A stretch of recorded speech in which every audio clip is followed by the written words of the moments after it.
Well, hello, all you beautiful humans, and welcome back to Felonious Friday here on Defense Diaries. I am your host, Bob Mata. And as always, I am joined by my beautiful, brilliant co host, Allie. What's up, girl? Hey, babe. Hey, all. Happy Friday, woman. Happy Friday. And All right. thanks for joining us. We've got, I guess, a heavy lineup today. Motions for new trial, Donna Adelson, bodies found in unexpected places, legal twists, and a witness once believed dead but discovered alive just as trial was about to begin. Yeah, that's a crazy one. That's a crazy one. And if you haven't heard of it, now I had not heard of it until this kind of thought to be dead witness, apparently very much alive, being found by all people, a reporter from ESPN. I was sucked in. That case is Rashaun Jones. He's the former football player with the Miami Hurricanes, but we'll get into it. So, and that trial's coming up, and it's probably going to be one that we're going to cover. It's down there in Florida. We know how they love to have sunshine on everything that they do down there. So I'm assuming that is a trial that will be streamed. So, but why don't we get into it, babe? What do you want to Yeah. start with? Well, let's start with Donna Adelson, who has filed a motion for a new trial. And I think that No, we no. we've mentioned before, it's pro forma. It's something you have to do prior to filing your appeal to preserve the issues that you intend to raise or are able to raise on appeal. So this motion, I haven't read it, but I'm going to go on a limb and say my position before we read it is that it's not going to be granted because they almost never are unless there's something dramatic.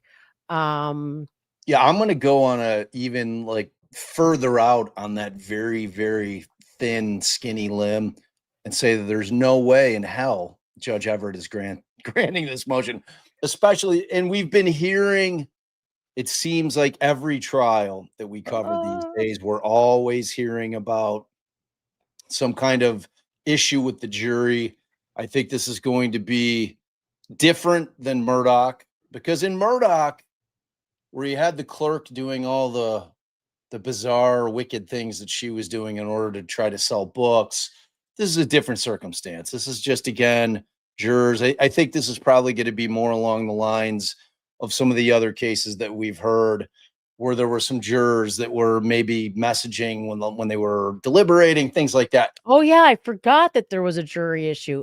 That is something that you do get a new trial for sometimes. So we'll have to see how much evidence they have and how serious these allegations are. Sounds like a little Karen Reed action, huh? Oh, well, we know that's not why she got a new trial, though. I mean, No, no, that was, no. I'm just saying they made like went through this whole you've got to be able to interview them and so people are somewhat familiar with kind of like the way yes. it works, the way it All right, works. well, let's dig into that motion. What do you got? All right, defendant's motion for new trial and leave to interview jurors. Mm. So this is Florida, but you can expect that most of the um the law about interviewing jurors is going to follow from the federal law unless they've got something special in Florida. So let's see what the allegations say. Defendant Donna S. Adelson, by and through undersigned counsel, pursuant to Florida rules of criminal procedure, respectfully requests that this court grant a new trial and in support thereof states as follows. I'll read the first ones, babe. Okay. How A long jury, is this particular motion? ooh, 18 pages. Oh, But it's oh, 18 spaced pages out, and of Adelson we can shit. get to the good part. We'll jump to the good parts. All right, I'm going to follow your lead. You're going to say, babe, this is what you're reading. I'm not even pulling it up. So you're completely in control of the Adelson train motion. Like, I don't All care right, I what, got it. whatever you tell me I to got read it. is what I'm reading. So Miss Adelson requests leave to interview jurors number 5 and juror number 7. Miss Adelson files this motion for a new trial on the following grounds: juror misconduct. Mm. Verdict is contrary to the law or the weight of the evidence. That's a big fail. That's just something they have to say so that they can argue it later. The court erred in a decision of a matter of law which arose during trial, and they'll get into it. That's not getting her anything right here and now. and for other cause not due to Miss Adelson's fault, she did not receive a fair and impartial trial. So what's of most interest to me is the motion for leave to interview jurors. And we're going to start with this footnote. Although the jurors have identified themselves through social media or media appearance, the court previously ordered the parties to refer to the jurors by their juror numbers. So that's what they're going to do. So they go through the instruction that jurors aren't allowed to communicate with each other, with their spouses. They're not in person, not on the telephone, not posting any information on social media. Now, so it says subsequent to the trial, juror number 7 went viral on TikTok concerning her jury service. She revealed that she posted to TikTok during the trial.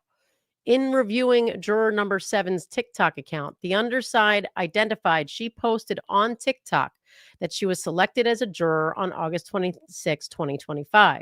A flash drive with this video will be provided to the court, as undersigned has been informed that particular TikTok was deleted from the juror's account. Now, look, it's one thing to be posting before trial that you've been selected for a trial, and I'm sure the judge is not going to be happy about it, but that does not speak to juror misconduct in the sense that, like, this is a slam dunk, she's going to get a new trial. The undersigned seeks to interview juror number 7 concerning her social media activity during the trial. All right, well, let's show some evidence that she, in fact, was using social media during the trial. Additionally, juror number 5 appeared on a podcast, Surviving the Survivor. Oh boy. Joel's in the house. During his appearance, he revealed that he considered how Miss Adelson reacted to evidence and testimony admitted during trial. Now, expect this footnote to say that's not, no, well, footnote says, based on the court's numerous admonitions to Mrs. Adelson during trial, she was prohibited from expressing any emotion during the trial. That right there is not going to get them anywhere. That's why the judge was admonishing her. And that's not like they considered something outside of what happened in court. And they're not supposed to be considering what the jurors talked about or what they considered during the deliberations, unless it was something extrajudicial, something they learned outside of court, or one of the jurors, putting forth information, sort of like acting like an expert, like, hey, I know about X, Y, and Z, and, here's something we didn't learn that I can inform you about, which wouldn't really be relevant in this trial.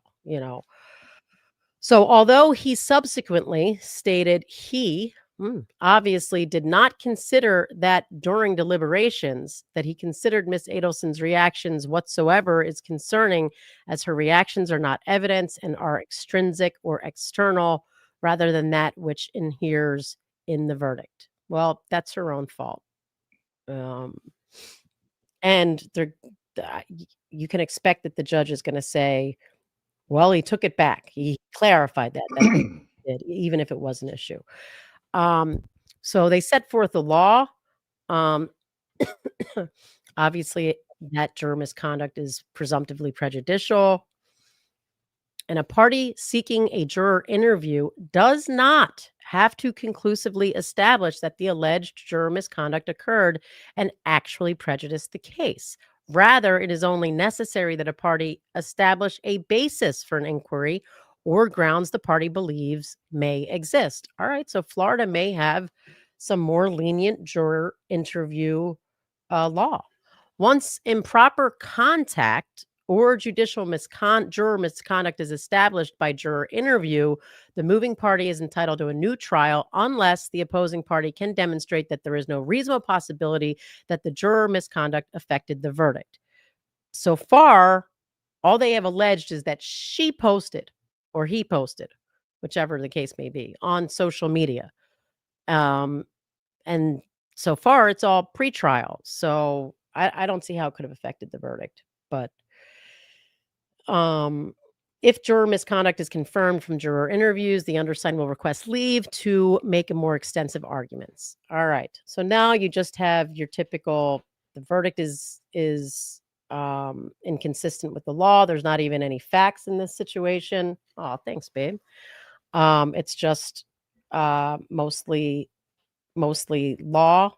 And then this is what they consider establishes that there was insufficient evidence. At this stage, the court must make a finding that Patricia Byrd was credible before considering Miss Adelson's alleged confession to Byrd.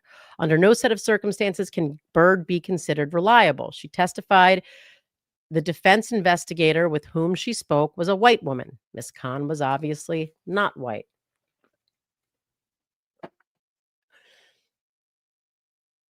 She further testified that she told both Miss Varnes and Miss Khan, well, did she though? Because she said she told a white person. So I don't know. That Mrs. Adelson confessed that Mrs. Adelson offered her financial incentives in exchange for perjured testimony. Both Mr. Varnes and Miss Khan disputed those claims. Additionally, Miss Khan testified she never met with Miss Adelson. Thus, unless the court were to believe defense counsel conveyed to Miss Khan that Miss Byrd was to be offered money for false testimony, Miss Byrd's testimony should be disregarded completely.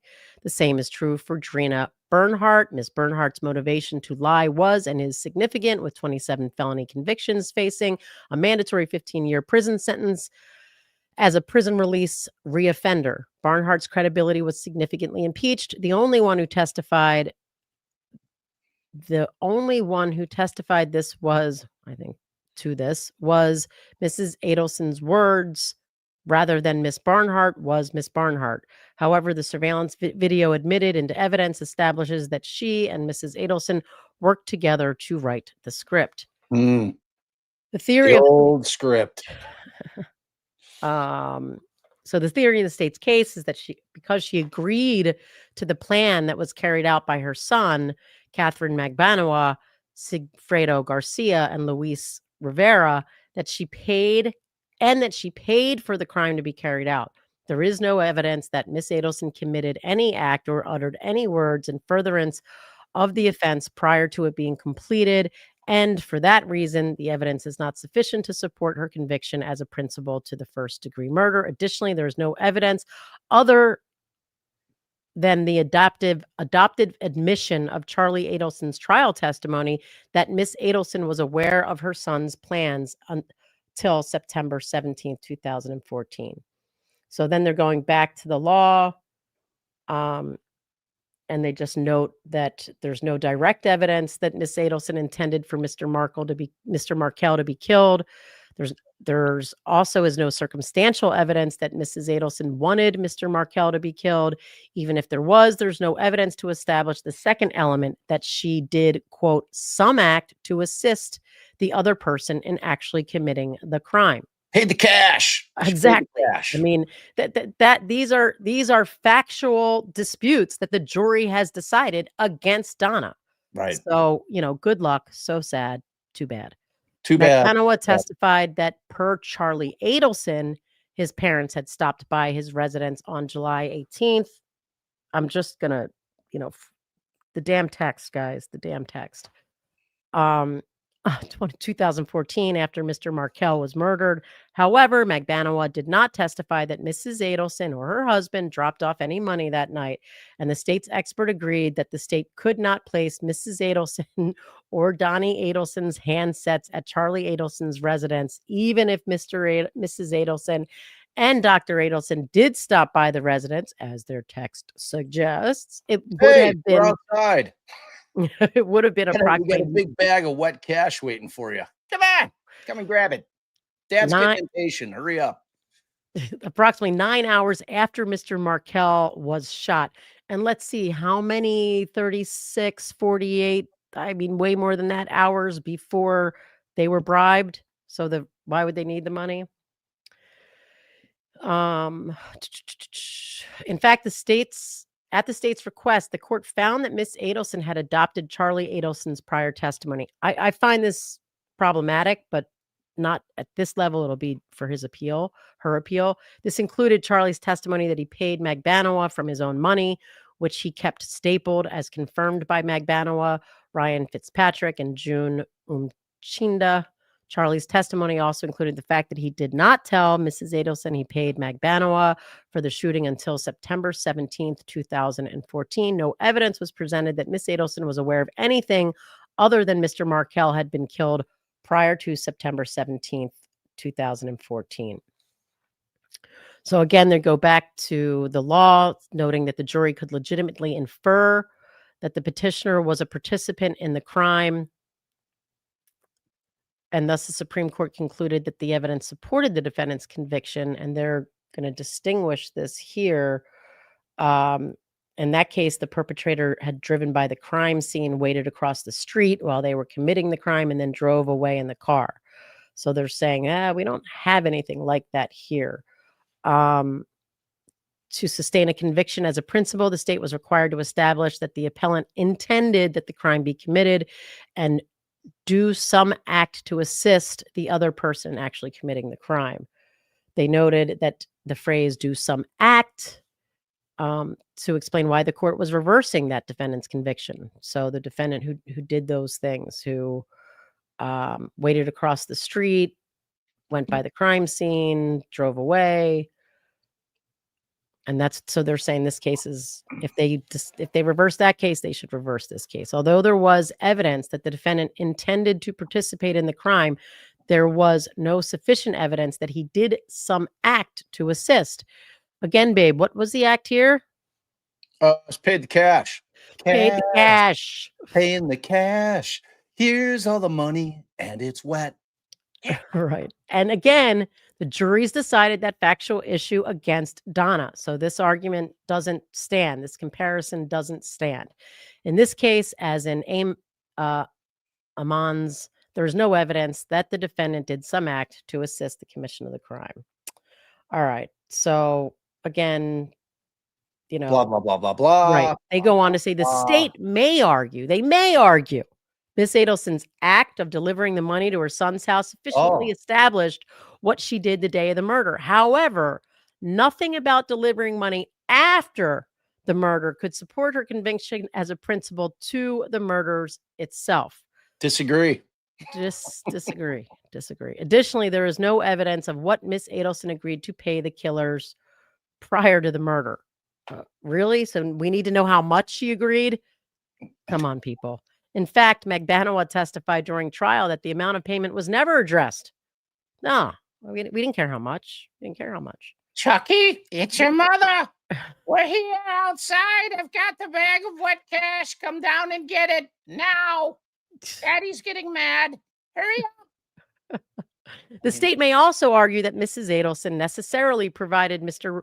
Markel's tag number to her son, who gave it to Magbanowa, who then gave it to Garcia and Rivera. However, there's no evidence the tag number was ever given to Charlie, let alone Magbanowa, Garcia, or Rivera. Even if such evidence existed, there is no evidence that this was done on or even before July 18th, 2014. No evidence was admitted during trial to establish the purpose for which Miss Adelson had the tag number in her 2014 planner. Then they quote the second part of the principal instruction. And say that there's no evidence that Miss Adelson made any payment prior to the murder, or that she, rather than Charlie, promised any payment prior to the murder. At worst, even if Miss Adelson dropped off cash at Charlie's house after the murder and signed the payrolls after the murder, would establish her culpability as an accessory after the fact. But all I got to say about this shit is we all know that Sigfredo and Luis were some fucking Timu hitmen to begin with. And that's on them. I mean, usually when you see it in movies, it's like, I need half up front and then I need the other half at the completion of the job, right? So, look, if they didn't ask for the money first, so what? Right. She clearly dropped off the money in very close in time to the point that Dan Markel was murdered. Like, all of this is just a bunch of bullshit. It's like, for the purposes of Judge Everett, all right, if he was within his right to do so as a judge, which obviously there's decorum, my feeling would be if he had his druthers, he would take this, walk down the hall, go into his judicial bathroom, and use this to wipe his ass with it. So I mean, look, he's not going to grant this. I don't know how much more of it we need to read, but it's up No. to you. No, I I mean, mean, kind of hit the high notes if there are any high notes. yeah, I It's mean, they're saying that the conspiracy is no good because it rests on this motive, and there was no motive that after the relocation was denied and the dissolution was settled that she wanted him killed or even knew that Charlie was looking into it. And for the solicitation to commit murder, they go through that that there was no evidence that Donna solicited Charles Adelson or Catherine McBanow or any other persons to commit a crime.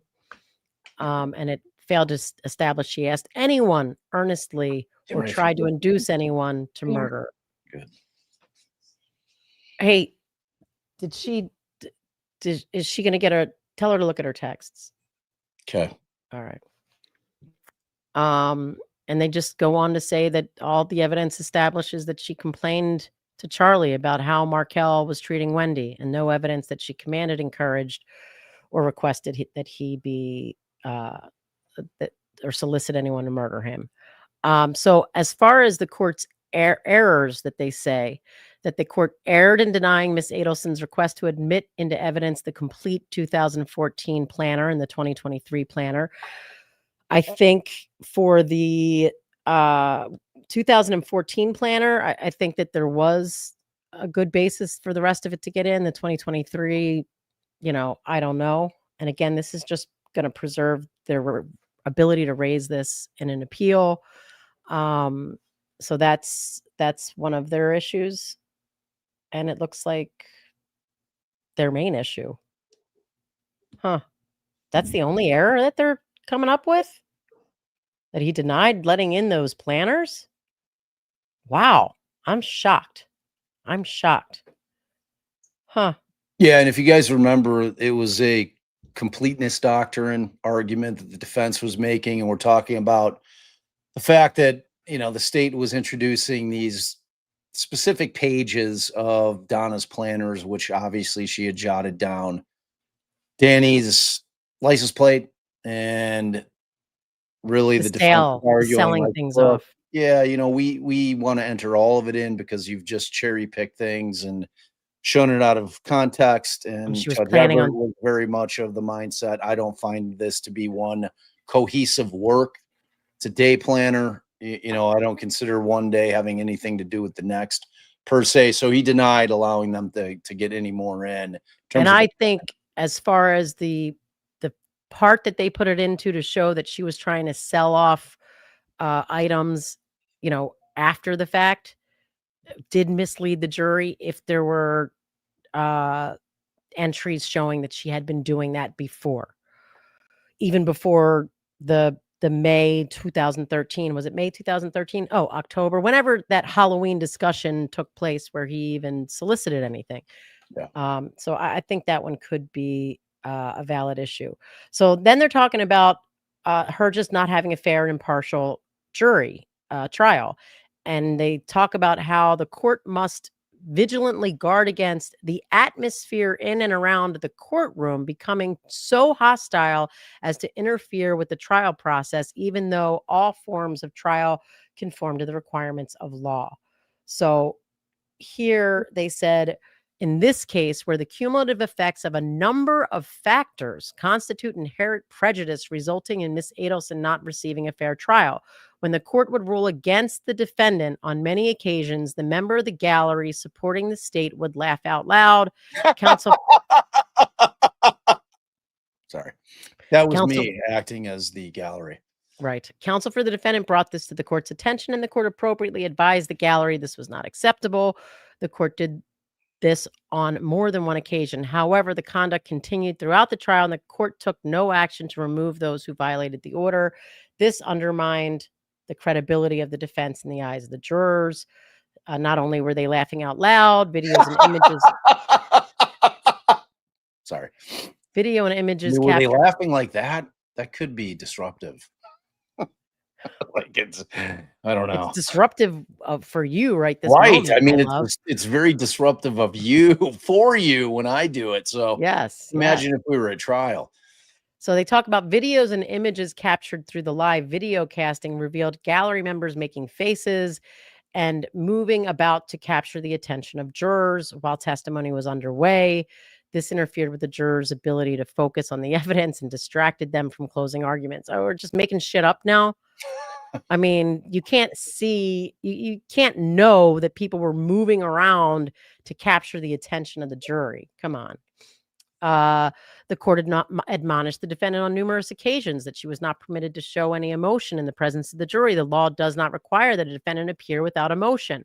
I actually did think that was an issue, and he did it in front of the jury, and I can't remember how many times he did do that, but I thought on at least one occasion, and I didn't think he should ever, ever, ever admonish the defendant in front of the jury.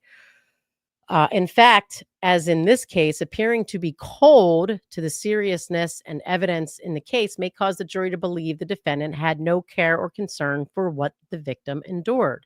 During the course of the trial, prior to heading to the verdict, the defendant did not do anything to disrupt the proceedings. She did become tearful during her first sight of the autopsy photographs and got choked up when her children appeared to testify. She did not speak out. She was not sobbing out loud. She was not crying out. She did need tissues to wipe away her tears, but she made no noises that distracted the jury in any way. Even the victim's parents noted that she showed no remorse due to her lack of emotion during trial. This impacted the decision of the jury, resulting in Miss Adelson not receiving a fair trial. Mm. They said that on the defense had asked for 4 to 5 days. On the second day of the defense's case, the court demanded to know. I mean, you took a little issue with Judge Everett kind of trying to have Donna shut down any kind of emotional response. Well, especially after the fact, Right after they come out, like, and convict her. Right, and they're talking, That was strange. Yeah.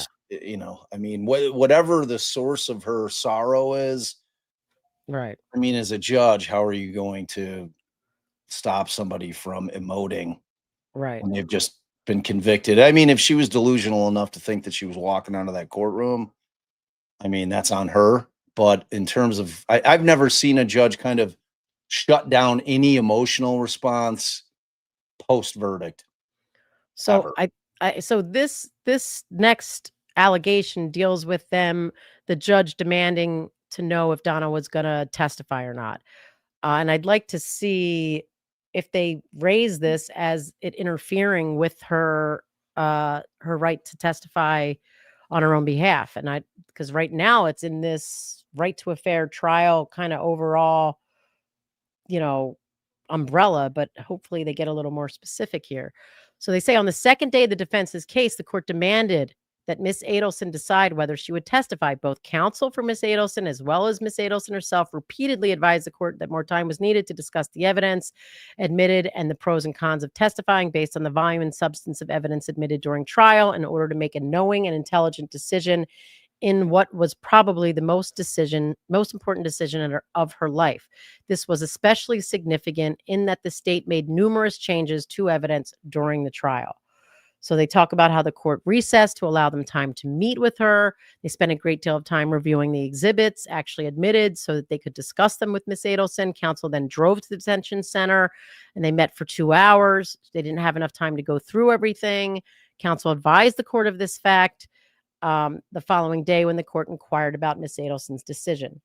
Not only did the court force the defendant to make an uninformed decision, he threatened to hold counsel for the defendant in contempt of court because they were continuing to speak to their client about this important decision that she had to make, which again brought an audible derogatory response from the gallery. Oddly enough, whenever the state needed additional time to set up electronics for their opening statement, for witness testimony, for closing argument, and even additional time to make their closing argument, the court not only gave them that additional time, he joked with the prosecutors about it, thus leaving the clear impression that he favored the state in this case. Surely Come on now, that's not getting anywhere. Surely the decision of the defendant facing life in prison is more important than the extra time the state requested to conclude its closing argument. The defendant's request was not granted and made a huge impact on the outcome of the case. The court showed favoritism to the state at almost every juncture of trial. While the trial had delayed starting times to accommodate the state's needs, the defense was required to meet its tasks over the lunch breaks, thus not allowing counsel time to adequately meet the obligations of counsel for the trial, resulting in the inability to consume lunch over the break. I mean, you should have said, and to fully prepare. The court sustained objections of the state without giving the defense an opportunity to respond. Under some situations, sidebar arguments were made, but on more than one occasion, the court denied the defense the request to approach. Additionally, even when the court sustained a defense objection at sidebar, when the sidebar was concluded, the court announced to the jury that the objection was overruled. During one sidebar discussion, the court asked counsel a question. As counsel attempted to answer the question, counsel was met with a scolding to not talk over the court. Counsel thereafter was prevented from answering the court's question. The temperament of the court towards defense counsel was regarded as negative and gave the appearance of partiality for the state on the part of the court to not only the defendant, but spectators in the gallery, the media, and those viewing the trial through the media. Oh, now you're speaking for everyone. All that matters is if he did that in front of the jury. Fellow defense attorneys commented that they had appeared before the court in trial on similar charges, and they were shocked to see the obvious disdain the court showed towards Ms. Adelson and her counsel. Although there is a standard jury instruction to the jury that they are to disregard anything the court may have done that may have led them to believe he favored one side or another, and they go on to say that they just don't think it was sufficient, and that the totality of the circumstances establish inherent prejudice. If I'm being completely honest, he was no fan of Donna. No. That did come across pretty clearly. As defense attorneys, though, I think you and I are probably more accustomed to judges not particularly being overly gregarious to defense attorneys in general, even during trial. But he did seem to have kind of a disdain for her, which I think we all appreciated because we all have a disdain for her, but that's not his role. I mean, you really do need impartial jurists sitting on that bench. So that could, I mean, if you go back and watch it, he did seem to be a lot more pleasant with Georgia than he did with Donna's attorneys. I mean, he is no nonsense, but again, Jen and Toxic, if you look at in comparison to other trials, if that's not his normal MO in terms of how he typically responds to defense counsel, there could be something there, you know, and we live in a day and age where they can say, okay, well, look, we're going to show you this trial where he sat, you know, he was presiding over, and he clearly had a much different demeanor.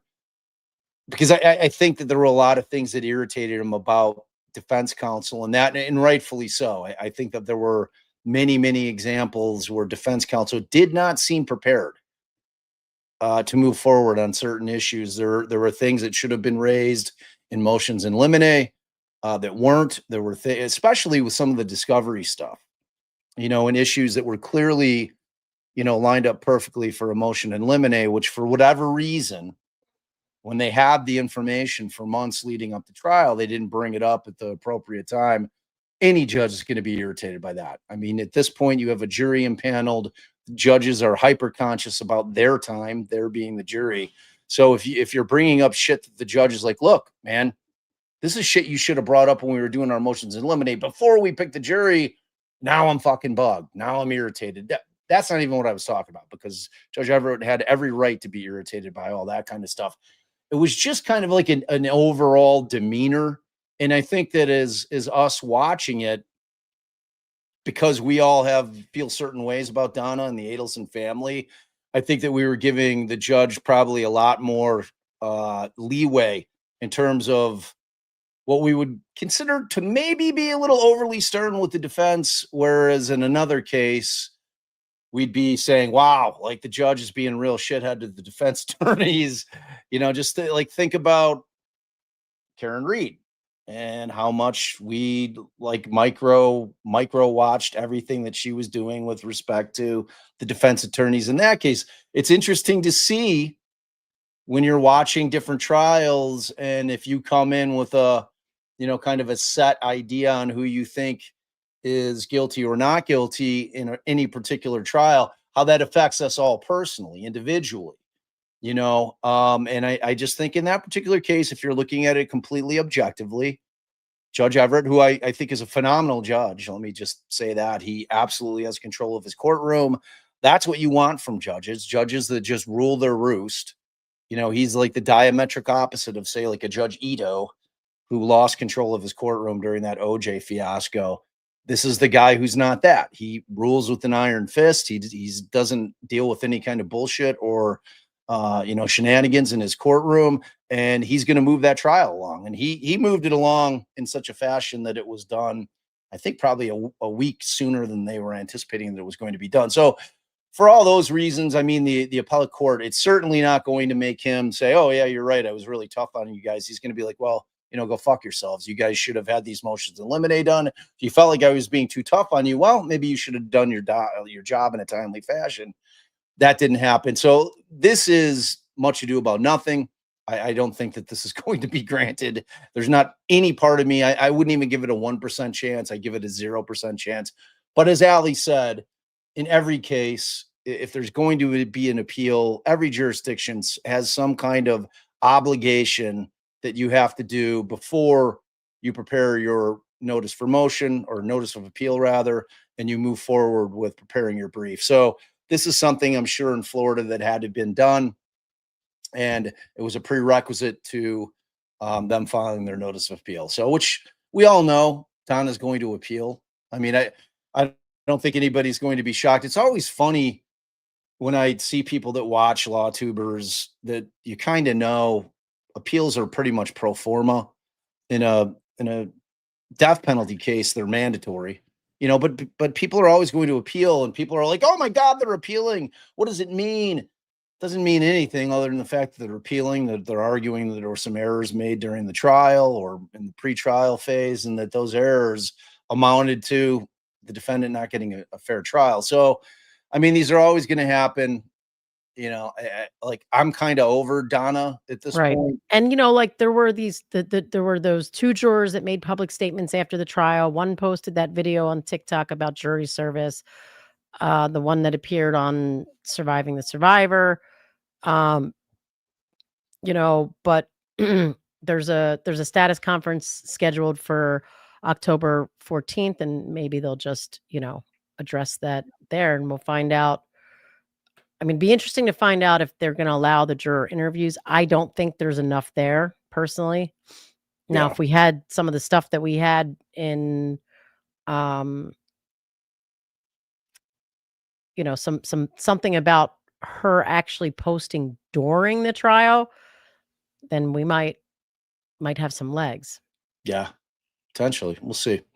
We'll see. All right. So before we move on to our second case, which is going to be Richard Allen's case, as there was a new filing that went down yesterday in that case, and that is relating to his appeal. I want to remind everybody to like, share, and subscribe, please. We love you all. If you're new to the show, just give us a follow or a sub. If you're watching the show, just shrink down that chat, hit that thumbs up button. It helps. If you're on replay, make sure you leave a comment. That also helps get into the algo. It lets the people in the know and YouTube and the algo know that, there's people watching it. They enjoy it. That helps us, and it's free. Also, we're doing the Friday grift. The Felonious Friday wheel for a sticker package is going. I only set it for an hour. So put your entries in if you'd like to win a tasty sticker package. So all right, Tony's on the wheel. She said, just here to say, love you two. Best dramatic readings, best swearing, best commentary, and best tech wizardry. Y'all got me through a hard month. Well, thank you for that. Yeah. And it's Brooklyn's anniversary. Woo! Is anyone else 1 year Annie? Let's celebrate. God, have I told you how much I love Brooklyn? Brooklyn's like... Thanks for your amazing mod, and she's Hilarious. I still want to start the Brooklyn and Mandy comedy channel, or it's under the DD umbrella, because I think that'll be a big hit. Yeah. Yeah, but thank you so much, Auntie Candy. And I wanted Wait. to address this. I saw Autodoc 911 because this is an interesting concept, and I think that it's probably worth having a live about it at some point. So Autodoc had said it's quite interesting how much power over people's opinions these law tubers have. If Bob was here defending Mama Adelson instead of laughing, there would be 100 people backing him up. I don't like. I appreciate the comment. I don't Right. know that it's true, but I mean, I I think, find we get a lot of pushback if we say something that our chat doesn't agree with. yeah. I mean, here's my bottom line: is if you follow us, where we do take positions on cases, but it's typically after trial. I'm not much of a fence sitter. It's easier to sit on a fence and just say, "Oh, well, this or that." Like not to take a position. That it's a safer business model for certain for a law tuber in particular. But I think that kind of the bigger question is if you see that there's value in listening to people that actually practice law and understand how the system works and have had experience trying cases, if you see that there's value in that, in terms of, hey, I'd rather listen to somebody who's done it than somebody who doesn't really know anything about it and just likes true crime. I think there's a different kind of like there's a value there that we bring that maybe just like a true crime lover, which is a different type of show, right? Like that is in no way to diminish people that are either diggers or they're people that are sleuths and they want to start a channel and they do amazing work and they dig and they dig and they dig and they uncover things. That's a different type of show. Whereas with law tubers, I think our focus in terms of being defense attorneys has always been to really have people understand that the Constitution matters for all of us on a daily basis, whether you think about it or not. Due process matters under the law every single day. And that if we don't protect that thing which makes our nation what it is, which is the Constitution, it will go by the wayside. And when that document goes by the wayside, all is lost in terms of us being this free republic. Well, So it's important for us to really kind of point out in our particular constitutional amendments that we care about mostly as defense attorneys are the fourth, fifth, sixth, Bill of seventh, and Rights. eighth. So but like those in particular, the Right. first, second, and third, obviously we care about very much. But in terms of the fourth, the fifth, the sixth, the seventh, and the eighth, those are all kind of amendments that really kind of like hit home for defense attorneys, especially the fourth, the fifth, and then the eighth. So, but I thought it was an interesting comment. I don't know if we're that convincing. I would hope that we are. I mean, we were trial lawyers for a long time. If we were that convincing, I think that there probably would have been some trials that I would have liked to have won that we didn't, but who knows? But I thought it was worth mentioning. All right, so let's get into Allen. So if you guys are not familiar with Richard Allen's case, he was convicted last year of the double homicide of two beautiful little girls, and that was Abby and Libby, and that occurred in Delphi, Indiana, back in 2017. The case had gone cold. They made the arrest, and a couple of years later, he went to trial, and he was found guilty. At this point, they are at the appellate phase, and his appellate attorneys have filed a motion to compel recently, yesterday, as a matter of fact. So this, and it's short, but it's worth mentioning. So there's a verified motion to compel transmission of exhibits and a new due date. So comes now the appellant, Richard Allen, by counsel, and that's Mark Lehman and Stacy Uliana. And they hereby respectfully request this court to issue an order to the Carroll County Circuit's office, clerk's office rather, to transmit evidence submitted with the following two motions. One, the motion for the Franks hearing, the old memo that everybody loves, the Franks memo. And then to motion to correct errors. So what they're saying at this point is, for whatever reason, they have not gotten the exhibits that were attached to those two specific motions. Now, in this motion, Allen states the following in support of: on October 2nd of 2022, the state charged Allen with 2 counts of felony murder by kidnapping under Indiana Code 35-42-1-1-2. And then on March 22nd of 2024, the trial court granted the state's request to amend the charge and add 2 counts of murder under Indiana Code 35-42-1-1-2 and Indiana Code 35-41-2-4. So on August 18th of 2023, Allen filed a motion for a Franks hearing seeking to suppress evidence obtained pursuant to a warrant search of his home. Allen submitted several exhibits in support of that motion, including 126 documents and media exhibits and 7 depositions, which were tendered to the trial court in binders. These exhibits and depositions were identified in a list that Allen attached to his motion. The list is attached to this motion to Compel as attachment 1. So on November 11th of 2024, following a 25-day trial, a jury found Allen guilty on 2 counts of murder. On December 20th of 24, the trial court entered an order sentencing Allen to an aggregate term of 130 years. On January 20th of 2024, Allen filed a motion to correct errors. Now, when I was talking about this motion for a new trial in Donna Adelson's case, the vehicle that they have in Indiana is this motion to correct errors.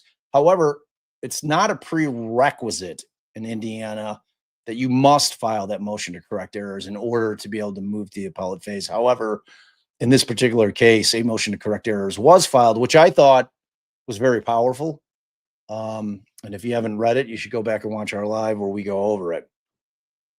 So in support of his motion, Allen filed 2 flash drives with evidence and media exhibits, see attachment 2. So the court denied the motion without hearing on February 14th of 2025. A notice of completion of transcripts was filed on July 7th of 2025. The exhibits identified in attachment 1 and the flash drives identified in attachment 2 were not included in the transcript filed with the trial court. Allen cannot adequately file a brief without review of these exhibits. Allen requests that he be given 30 days from the date on which the docket shows the exhibits are received by the clerk's office in which to file his brief of the appellant. I wish we would have had either Osbrook or Kara here, because this is like to me seems fucking outrageous. Why isn't the record available? Why hasn't the record already been produced to the appellate court? Why are they still having to fight for discovery? This is like unheard of as far as I can tell. I just don't know. Is this like, oh no, that happens in Indiana? The judge can be like, oh, don't put this in the record. Well, let me see. So Kara, yeah, no, I probably should have hit her up. Let me see. She sounded off on this a bit, I think to the point. So let me see if I can find those posts real quickly. I don't know if she did them under her firm or if she did them. I think it has to be under her firm. So bear with me. Let me try to pull this up real quick.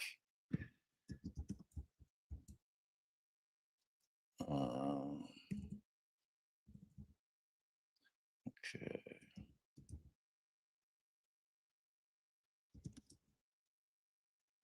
Okay.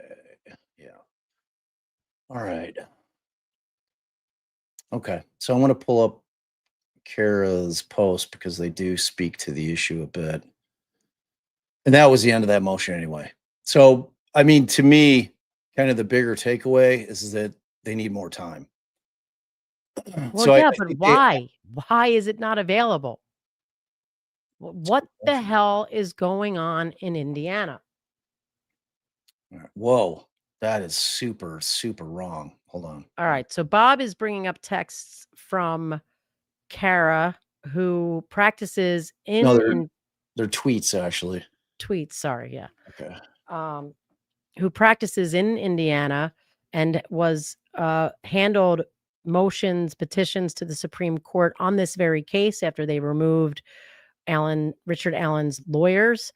I did shoot her a text while Bob was looking for this, and I say, hey, is the fact that the appellate record is not complete with exhibits as unusual as I am finding it, or question mark, question mark? Very unusual. I did see that All Eyes was given a huge data dump of exhibits today. Oh, all right. Okay, let's see. So she had a couple. Let me start here. So Kara had said, so this was on the 17th. Okay, so Kara had You said, can't blow well, that up, yeah, I mean, I can. Okay.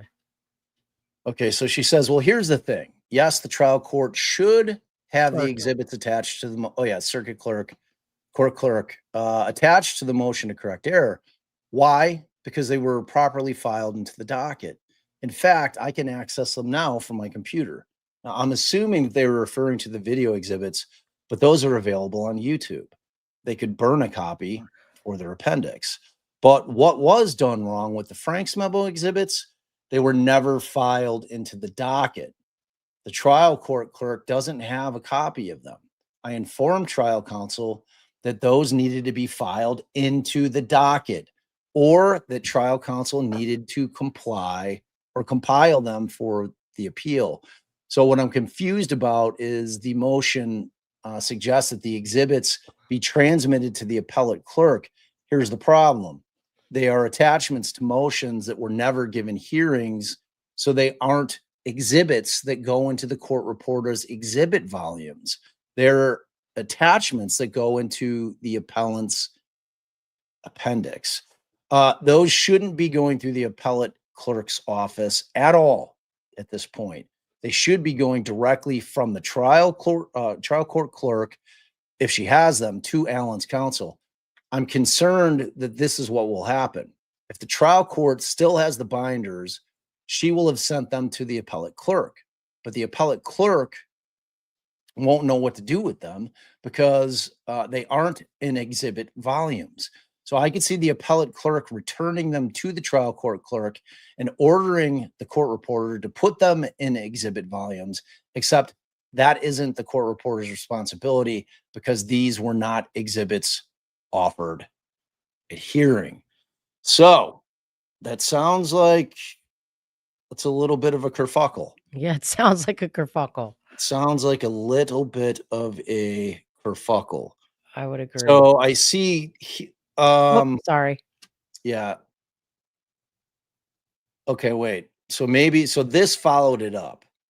So Catechus Finch had said the binders were filed with the Carroll Circuit Clerk, Court Clerk. Exhibit 36 is one of the exhibits. So when they attached this, so that was March 4th, 2025. Exhibit 36 was filed with a motion in September of 2023 with the Carroll Circuit Clerk. Jesus, that is a lot of C's. Carroll Circuit Court Clerk. Defense counsel was directed to file a redacted copy of the motion and exhibits as they contain confidential information. Counsel has not yet filed the redacted motion and exhibits as directed. Once counsel files the redacted copies with the clerk, that information will be available.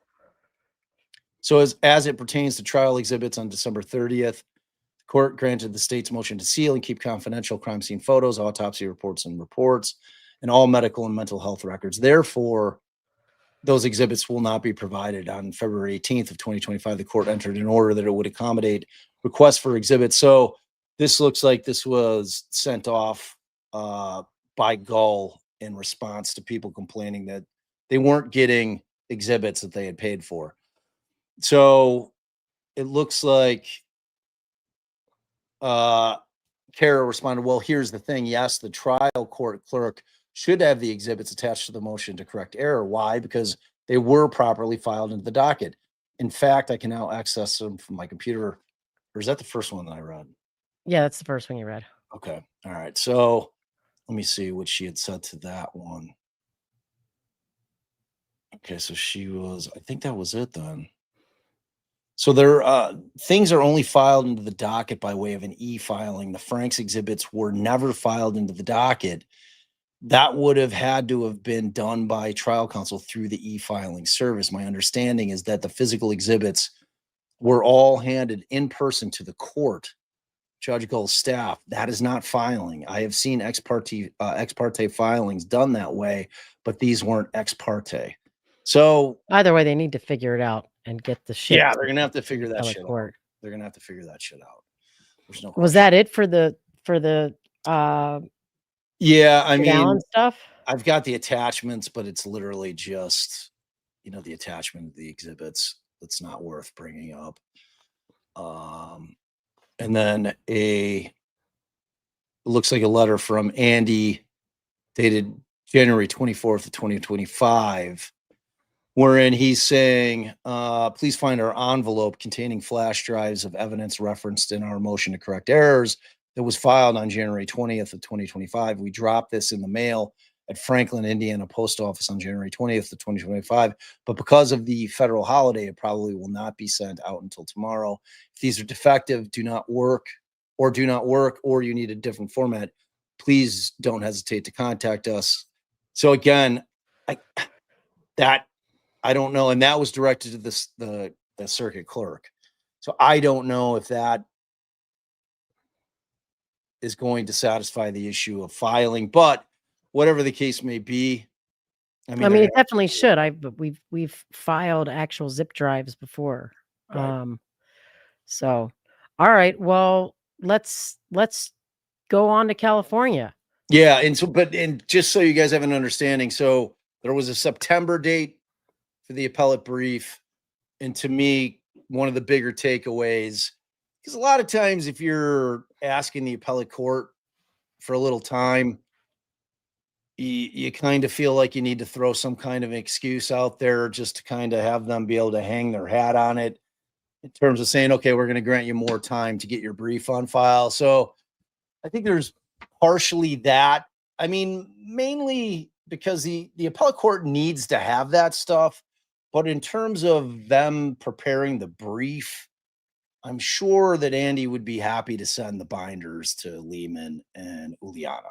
You know what I'm saying? But Like, they still need to get them as part of the record over to correct. the I preface that. I know you weren't paying attention, but I said that. But in terms of them prepping the brief, they can get their hands on it at this point. That doesn't help the appellate court in terms of they need it, but in terms of getting the brief done. So we'll see. So at this point, maybe we get the brief in October. Maybe we don't. All right, let's move out to Cali, babe. Yes, let's do that. I'm just going to share this real quick.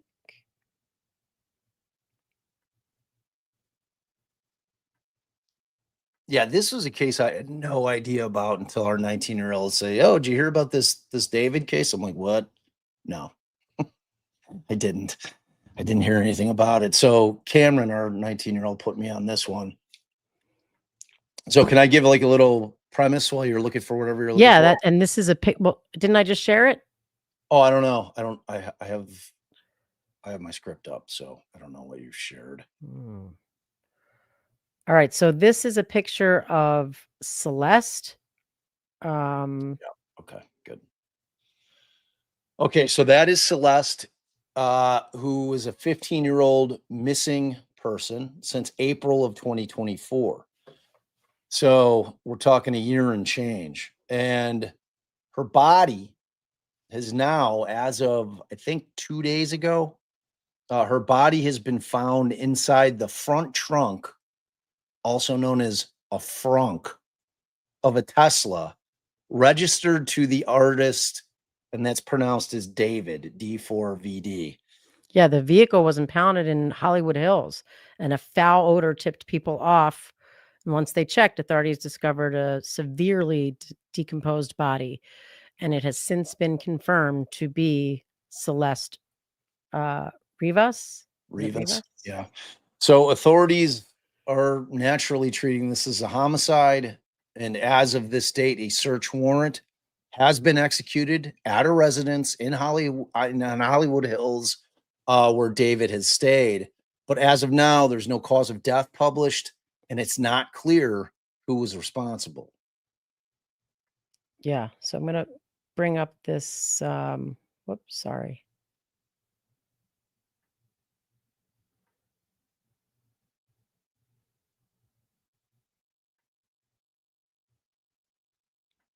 Did you find like a nice little news report?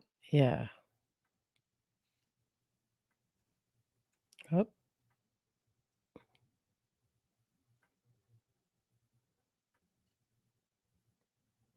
So I'm assuming that is the auto Yeah, salvage how guy. come whoop. Singer who goes by tonight, more than a week after a body was found inside an impounded Tesla registered to the singer who goes by the stage name David. Los Angeles investigators identifying the remains as 15-year-old Celeste Rivas, the same girl who was reported missing last year, according to the Riverside County Sheriff's Office. Police first found the teen's decomposed body on September 8th after being called to a Hollywood tow yard because of a foul odor coming from the Tesla, which was impounded after a person reported the car abandoned.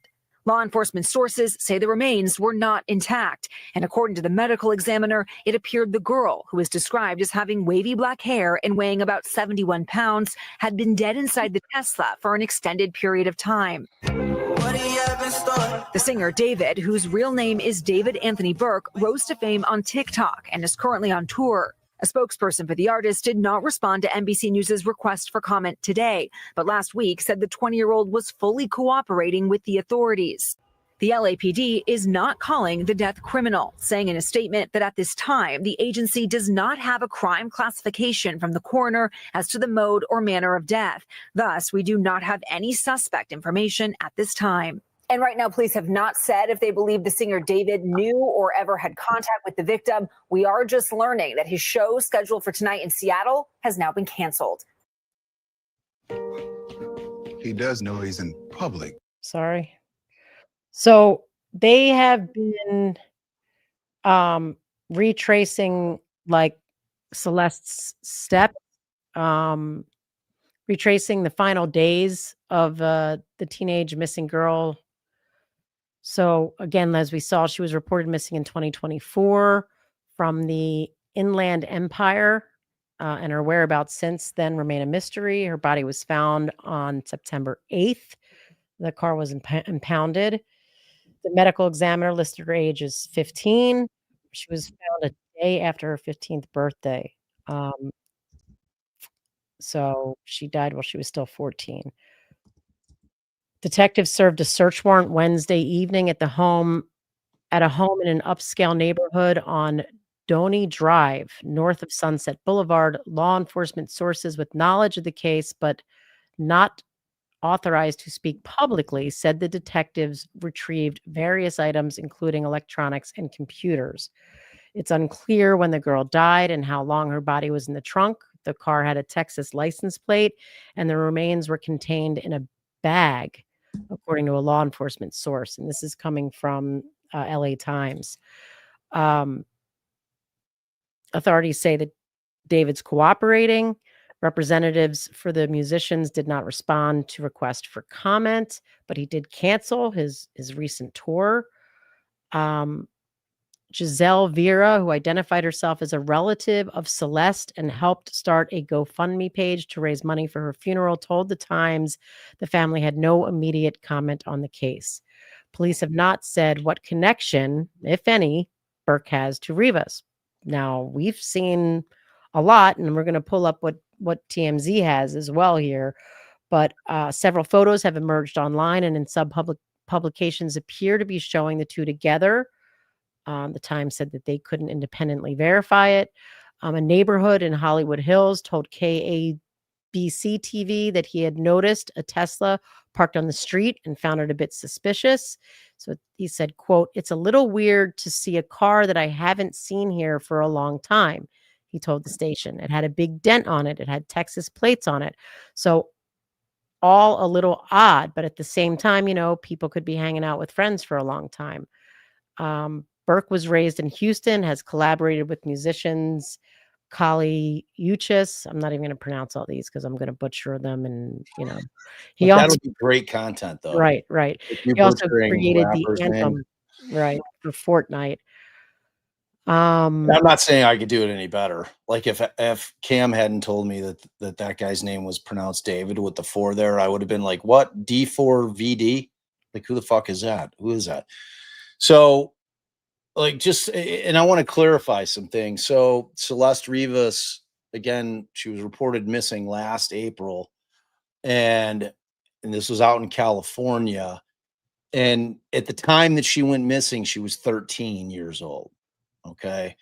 And as we sit here today, David Anthony Burke, also known as David, is a 20-year-old singer-songwriter, okay, who rose to fame via his viral hits, one of which is called Romantic Homicide. And again, like I'm not one to be running people's song lyrics in terms of bringing those into evidence in court and trying to convict people on their art. So I'm not saying that. It's just an unfortunate song name for a guy who's going to be looked at pretty heavily for this. Well, and our daughter's given us a bunch of information. Now, we obviously can't verify it. It's stuff that she's, you know, learned online, but that that he dropped a song every year on the same day, and that's said to be Celeste's birthday, that they both have matching tattoos that say shh on their hands, and TMZ has some interesting videos of them together. Let's see. Yeah, I think there's enough out there online to establish they clearly knew each other and they clearly spent time together. Like that, Right. that's like I feel pretty comfortable in saying that. Yep. So let's go though. The case involving singer David and the body found in his Tesla. Police have executed a search warrant searching the house he was apparently staying at and walking out with what may well be evidence. Right. If there was any doubt, we've been telling you about this case for a week now. And even though David had remained on tour, that is now upended. He had to cancel his show that was scheduled for last night. And as Harvey said, now the police are clearly looking at him just to get more information. They have not named him a suspect. They have not even named him a person of interest. But getting this raid, getting a search warrant, yes, you need to show a judge that there is probable cause to believe that a crime was committed. And the crime that's being investigated right now is homicide. And that's how the LAPD ended up at this doorstep. It is a house rented by his manager. But our staff, if you can just kind of pan around here, our whole staff here in this circle, they've been working on this all day yesterday and today. We got a lot of information. Could not have been very difficult to get a search warrant. I mean, talk about probable cause. Remember, the victim, Celeste. What was the point of them pointing out that they've been working on this all day? Yeah, I don't know.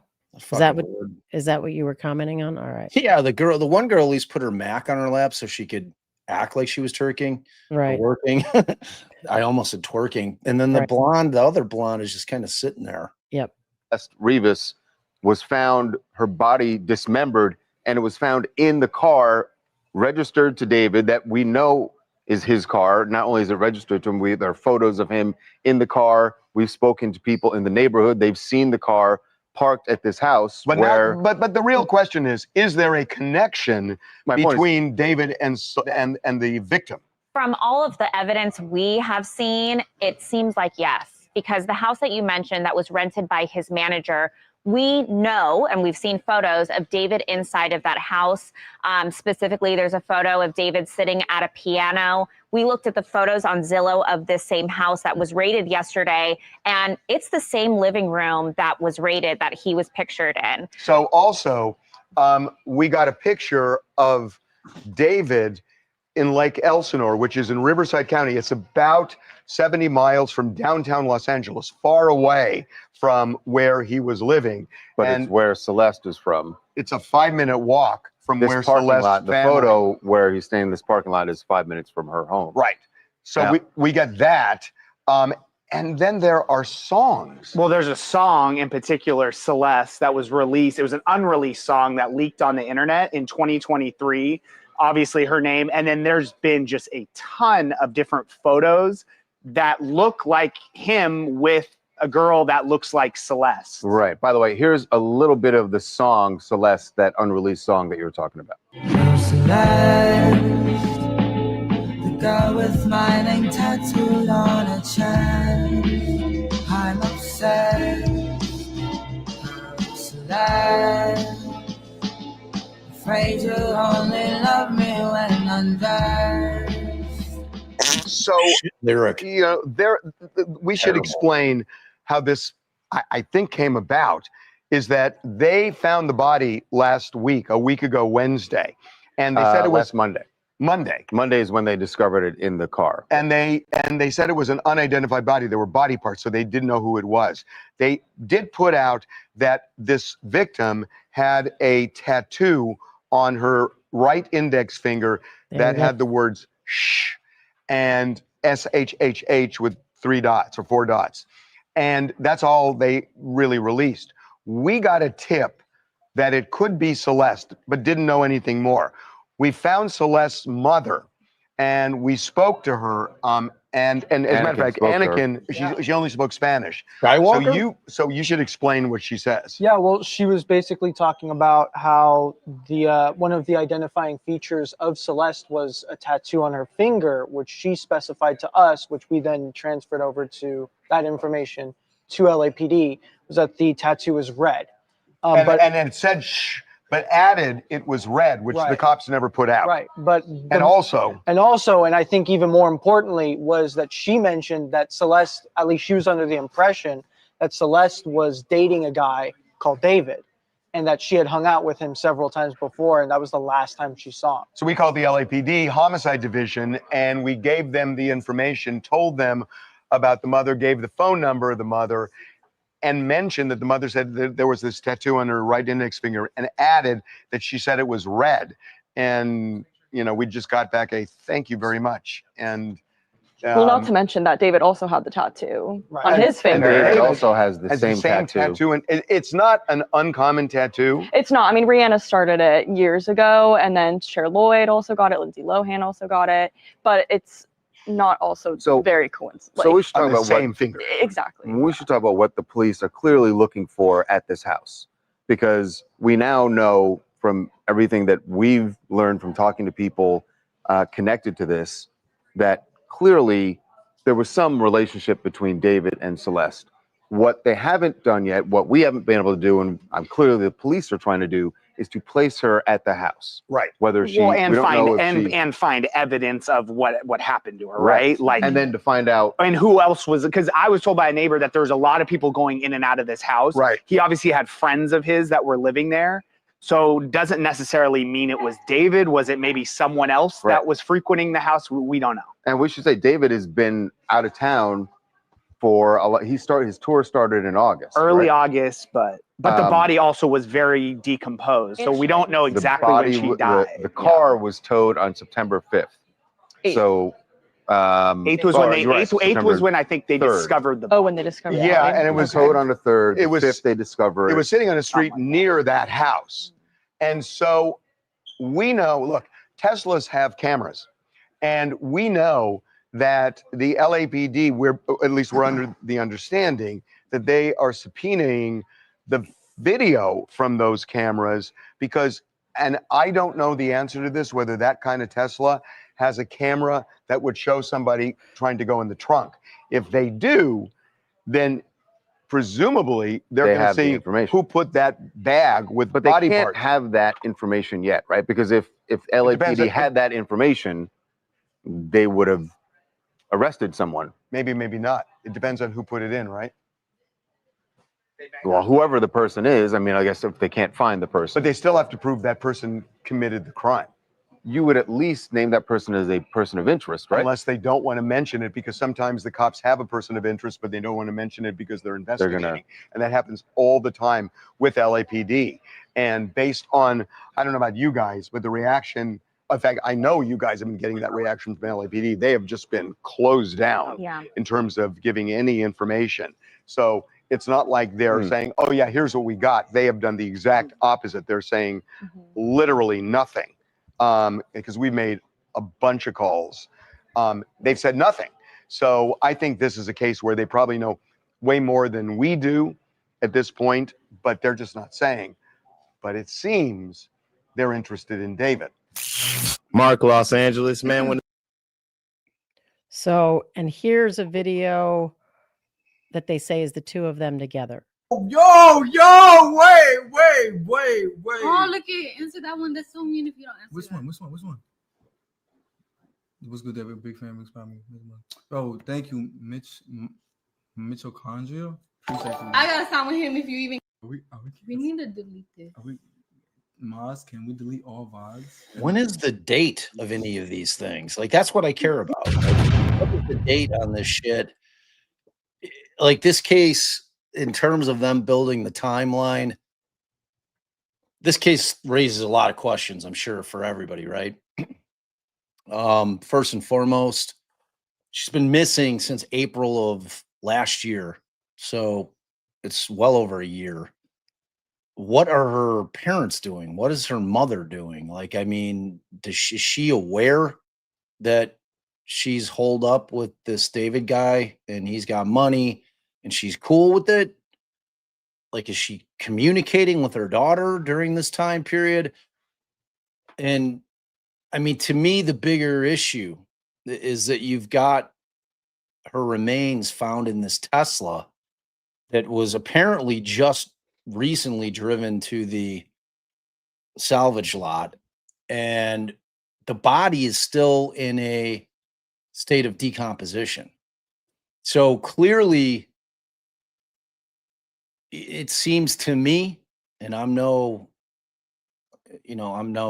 doctor, but it clearly seems to me that if the remains were in that state, that the homicide happened recently. Because if it happened a year ago, I think the remains would be fully skeletal for the most part. Like, you wouldn't have the smell emanating a year plus. That's just like if you do a preliminary robot search, it's going to tell you in terms of body decomposition of the human body, it's not going to be going on for a year. So, I mean, there's just a lot of questions here. There's a lot of questions here, and it doesn't seem like there's a lot of answers. And the thing about those Teslas, though, there's going to be a hell of a lot of information that they're going to be able to glean from whatever the computer in that car is going to tell them in terms of who was driving it. Because I think, now I don't own a Tesla, but I think that you open the door with your fingerprint. I think you start the car with your fingerprint. I think. I'm not 100% on that. I know that there's models that you can do that with.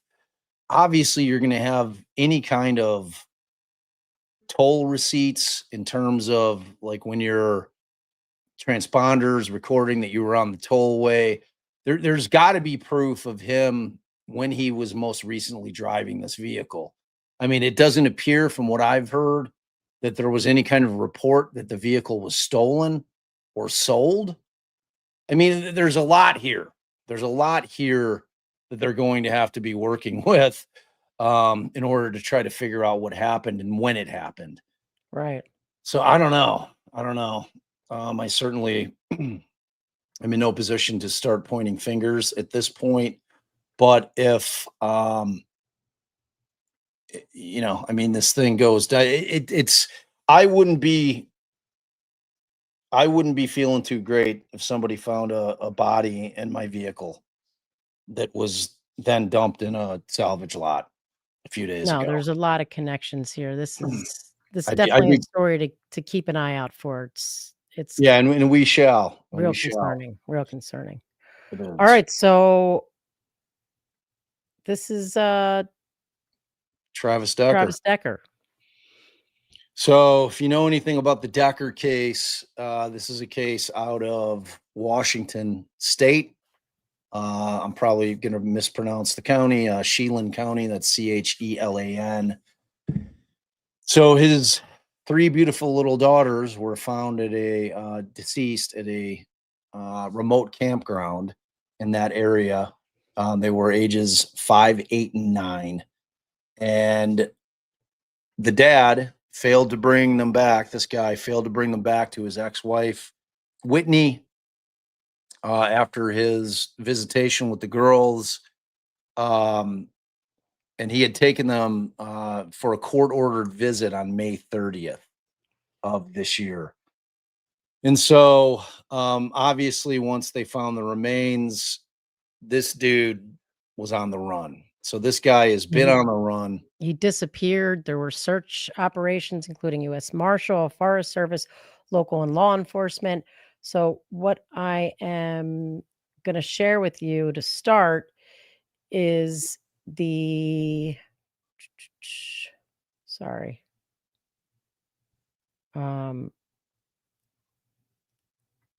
Is what the FBI put out initially. This is the end of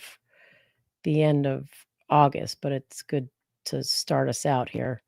So the following statement may be attributed to W. Mike Harrington, special agent in charge of the FBI Seattle field office.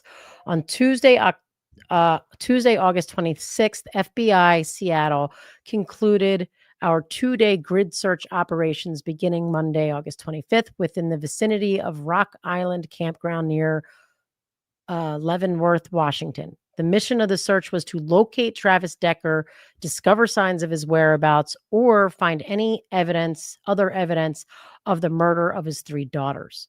Search personnel recovered several items that are being examined to determine if they are related to this investigation. Final results will take some time. Finding this potential evidence emphasizes the value of having various teams search an area multiple times, especially in such challenging conditions. More than 100 personnel were deployed. They did these searches, approached 100 degrees. Despite dense vegetation and challenging topography, personnel from the FBI Seattle office, with the support of FBI headquarters and partner agencies, thoroughly searched and documented over 1 million square meters, or 247 acres. Oh, that sounds better. A search of this magnitude and detail has not previously been taken in this area. We not only accomplished our goal of covering the entire area intended for this operation, but we also searched beyond the primary search perimeter. The electronic mapping of this search effort is being provided to Chelan County Sheriff's Office and our federal partners. They talk about their other partners. They're committed to the collaboration, and then they talk about having a reward. And here's here's a little newscast about this case. They say they found what they believe to be the remains of a Washington State dad accused of killing his own daughters. 32-year-old Travis Decker was wanted for murder and kidnapping after allegedly killing his 3 young daughters near a Washington campground. The girls' bodies were found 3 days after they left home for a planned visitation with Decker in May and never returned. Now the sheriff's office says the remains believed to be Decker were found in a remote wooded area south of Leavenworth. Oh, that's it? That's it. That was short. I mean, at this point, it's got kind of a Brian Laundrie vibe to it in terms of who's missing. This guy was missing for a much longer period of time. But in terms of I'm assuming that if, like Laundrie, he shot himself, they're going to be able to figure that out in terms of his cause of death. So there's a lot of speculation what happened with Brian Laundrie. Was he eaten by an alligator? Did he end his own life? And then, of course, Laundrie had left a note. So, it's a tragic story. I'll never, ever fucking understand how somebody could do that to their own kids. I just don't get it. I do not get it. I cannot. Obviously, this guy's mind was fucked, but I cannot understand it. I cannot see how somebody could do that to their own children. It's like, Yeah. They said beyond- his overnight visits had been revoked. They found him to be neglectful of his parental duties and having emotional and or physical problems. Jesus. See, like this is one of those cases where, and we were talking about it yesterday during our live, where these judges were, they're sitting on these cases, and this case was clearly in front of a judge. Mom had clearly gone in and said, Dad's fucking unhinged, I'm telling you. And, for whatever reason, the judge in that case didn't see fit to, say, all right, here's what I'm going to do. I'm going to pause your parenting time with your kids.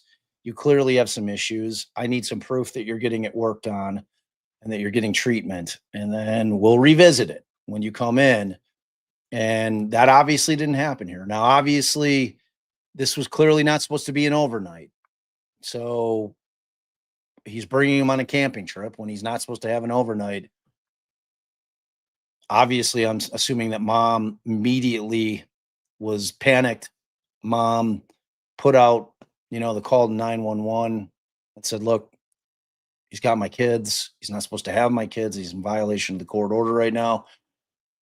It's a really sad case. It's really a sad case. So yeah, I mean, I've seen some comments here. People hope that it's him. I mean, yeah, but it's like, I also, in cases like that, I kind of want these people having to sit in a court and take their medicine, because we never get the answers. We never get the answers we want as to why. I mean, clearly he had severe issues mentally. So our thoughts go out to, mom, and it's just Devastating. Just devastating situation. All right. And our final story for the day, which again, I found out about this because I had not heard of this case either. And it was out of the strangest sources. I happened to be on ESPN and this thing popped up. And this is the case regarding a defendant named Rashaun Jones, who is accused of murdering his former teammate, Bryan Pata, I believe you pronounce it. It's Pata. And this happened back in 2006. So this is a very, very old case, which would explain why it wasn't on my radar at all. And they both played for the University of Miami Hurricanes. And I'm going to pull up this one pick that I have, which is eerie, if true, in terms of if he's the guy. I mean, so this particular photograph is soon after the homicide. His teammates are all having a moment there. Obviously, Bryan Pata was number 95, and his accused killer right there at the far left is number 38. That is Rashaun Jones. He seems to not be praying. He seems to kind of be staring at that picture. What an odd moment. What an odd moment in time. So factually, let me tell you what we know at this point. This thing is set for trial, finally, after all these years. And October 6th is the trial date. It's down in Florida, obviously. So what we know thus far is that there's a key witness in this case, and he's a guy named Paul Connor, who now is an 81-year-old man. Now, prosecutors have been reporting to the court that Paul Connor is deceased, who happens to be their key witness. He is the eyewitness to their case. He is, without question, their most important witness. And they were basing that, the prosecution was saying that they were basing that on certain public records and an unverified database that had statements about him being deceased. So fast forward to recently, ESPN, out of all news agencies, their reporters managed to track Paul Connor down alive in Louisville, Kentucky. They knock on his door. He answers. So what do we know about Rashawn's involvement? No, actually, what do we know about Paul's involvement as a witness? So he claims that he witnessed some of the events around the time of Bryan Pata's death. He said that he I was able to identify Rashawn in a lineup, that he heard gunshots. So obviously his testimony is very, very important. The problem is that the prosecution's claim that he was dead suggests that there's potential issues in terms of how the evidence was handled. Was this a situation where you've got miscommunication, or is this a worse situation? Because what it comes out recently through this ESPN report is that Mr. Connor has some serious memory issues, and it sounds like he may be in early onset Alzheimer's, or he's in the early stages of Alzheimer's. So it's problematic for them. So if this is a situation where,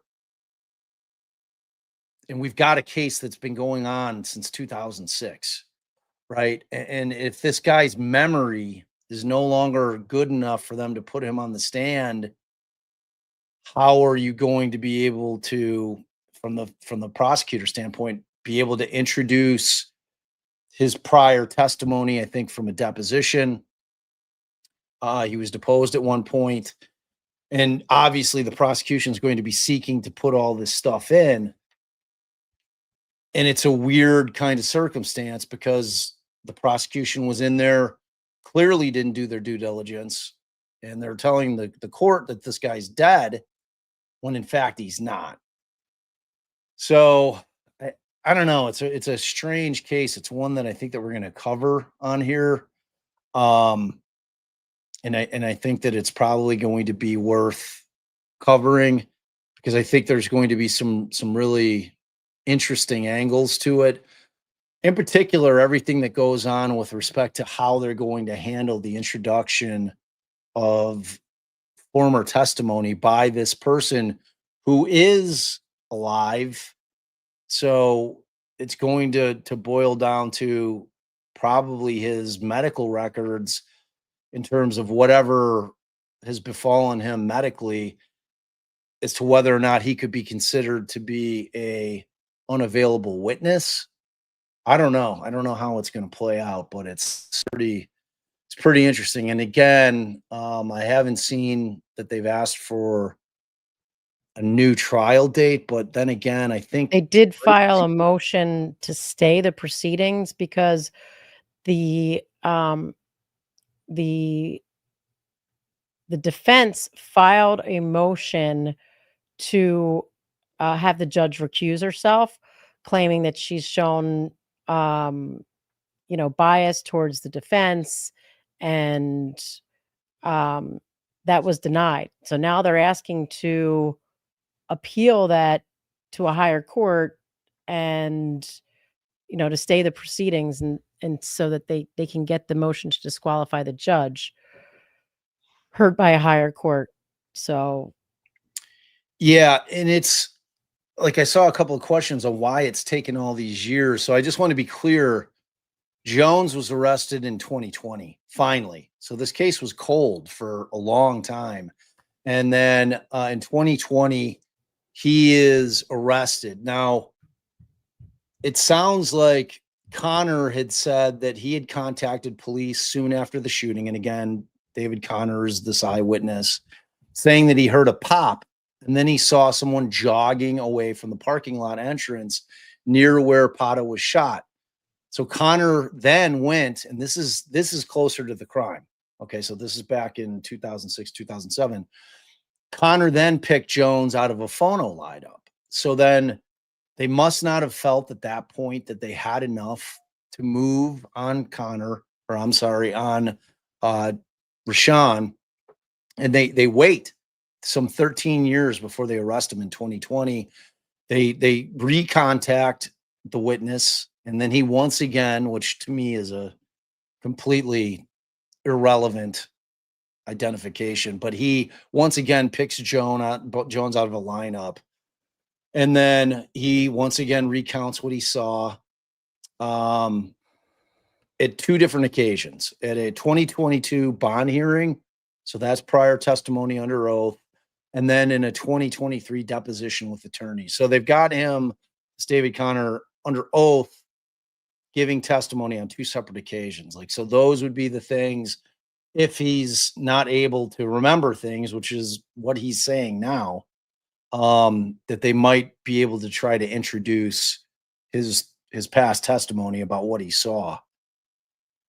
So Connor, as I said, is now 81. He was interviewed in August of this year, and he says that now he doesn't recall at all what happened in Miami. And further, he seems unfamiliar with his prior statements.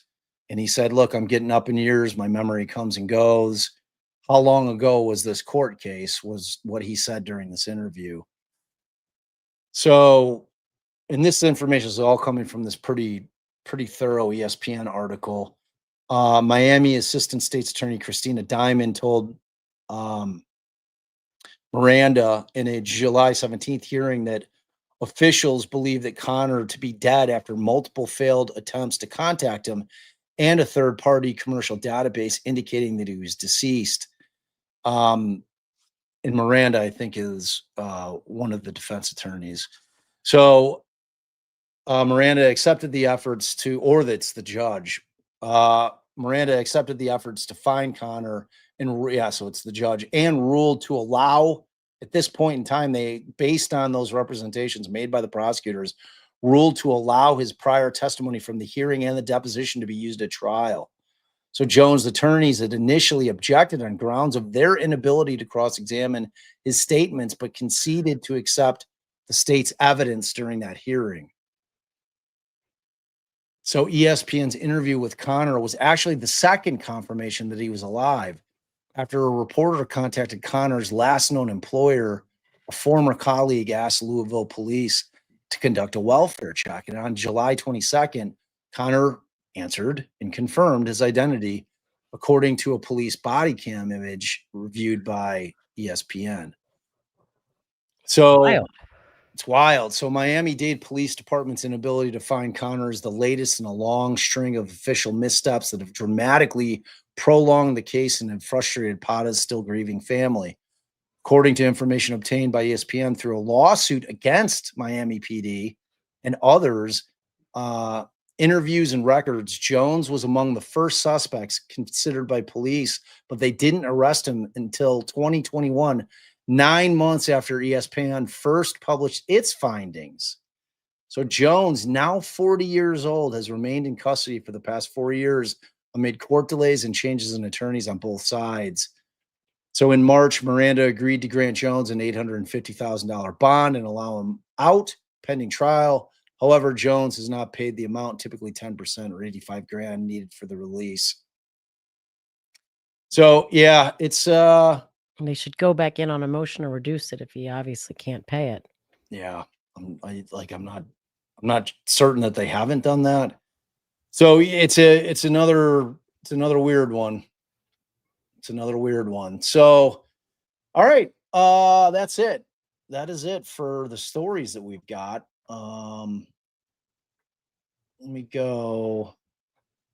So we didn't quite make the goal for the wheel. What should I do about this, babe? Put them on. Put them on. It's a small wheel. All right. Small wheel. It's all right. Small wheel. Akasha has been a member for 16 months. Thank you for your continued support. Not So Zen Jen. Hi. Thank God it's Friday. That is all. Put me on the wheel. You're on the wheel. All right. You're on Amanda. the wheel. She's been a member for 9 months. Thanks for your continued support. Richard Allen is innocent Agreed. We concur. And you are on the, well, no, you're not on the wheel, but hi. Lincoln the Golden, you are on the wheel. Bob, he's just saying you have power. What'd you do? Oh, I think she was relating to that. Just a bad taste in football teams. Oof. Ouch. Yeah. I can't really argue with it at this point, though. Christine C. at Miss Wildside. She's on the wheel. I need stickers. Okay. Love you, K. I don't know what those letters mean. IUKUK. All right, just so you all know what you're going to be receiving, we've got it's a pretty decent sticker package. I don't know what the retail value would be, but it would be $1 million. thousands of dollars. So there's this guy's got like cool little glittery stuff. That's an OG. Your wheels already? Just about. This is just a plain true crime podcast. You got the Just Facts sticker, and they're all high quality. You got our new cover art sticker, which I love so very much. You've got the Straight Dope one, which is also very good. And that's a square one. And you've got magnets, fridge magnets, Straight Dope right there. And then I think a there's little card from us. Yeah, and a little card that we sign and say that we love you. And this guy and this little dude here, which is a key ring. So there you go. So that's whoever wins this wheel is going to get that. Laura says free Rick Allen. We concur with that as well. Shaboogs, member for 9 months. Thanks for your continued support. What happens if they go poof? Can't file appeal. No, the I'm sure the defense would have them. They'd recreate the record in some way. It sounds like there's an email with some of those records, so they should be all right. Jen and Toxic family hugs. You're on the wheel. Una, member for 14 months. Thanks for your continued support. Late yet again. Love you guys. Love you too. Tracy from Florida. You're on the wheel. Bob, do not turn into Georgia with the song lyrics. What? Georgia? I always do song lyrics. That's kind of my thing. Thank you, Ideolina. And she's on the wheel. I want stickers. First time super chat. Hi. Oh. Jen and Toxic. What a great. And Afton. I love my stickers. All right. Okay, I'm almost done. And then I know you thanked Auntie Candy earlier, but we didn't read what she said. Recently found your channel. So glad I did. Thank you. Wow. Love that. Thank you. And Melissa Filson gifted One Defense Diaries podcast membership. Beautiful. So does she get on the wheel for that? She does. She's on. Yeah, I think so.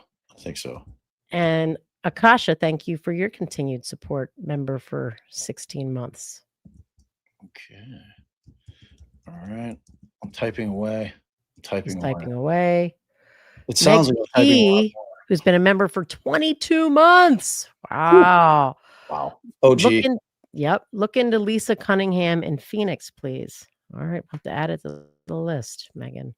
Phoenix. Or Meg. Let's see. Oh, Melissa Wilson. Okay, there she is. All right, cool. Those letters mean if you know, you know. Yes. That is literally all I know.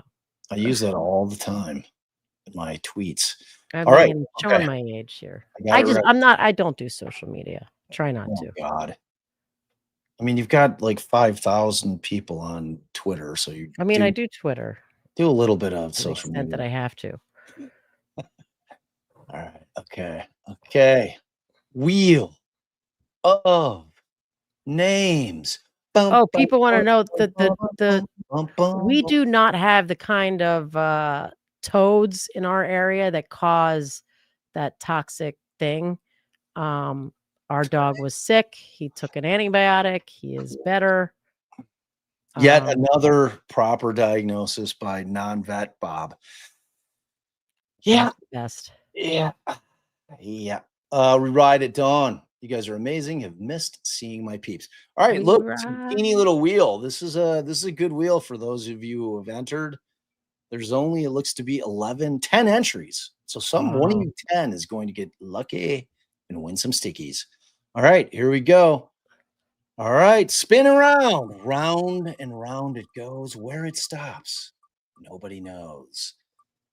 Whoa, Miss Wildside. That one warms my heart. That one warms my heart. Miss Wildside. All right, you know the deal, Miss Wildside. Just send us an email. What is the email, babe? Do you know it?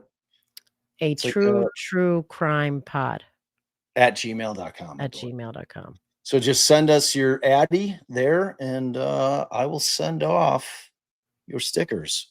And that's it. That's it.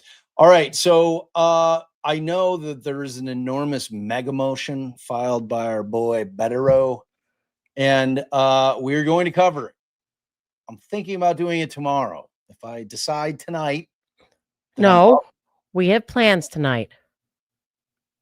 Well, I said I was going to do it tomorrow. Oh, but then you said if I decide tonight, so I got nervous.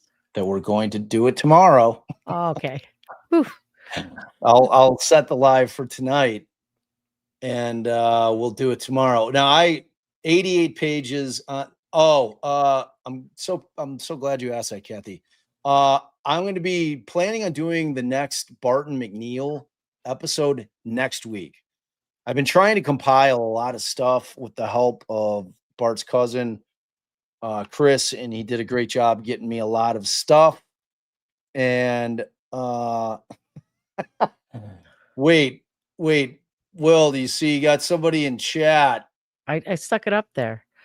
I don't think we're going to Riot Fest. Is that this weekend? Riot, Will, you fucked us on it. You and your bad knee jumping over. Is he supposed to go to Riot? Yeah, he was going to come in. We were going to hang out, go to Riot together, and he fucked us completely. He broke his knee jumping over a fence like he was 18 instead of an old man. I hope you're feeling all right.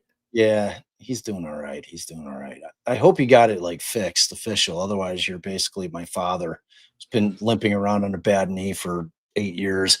All right. So again, I'll figure out if we're going to do it.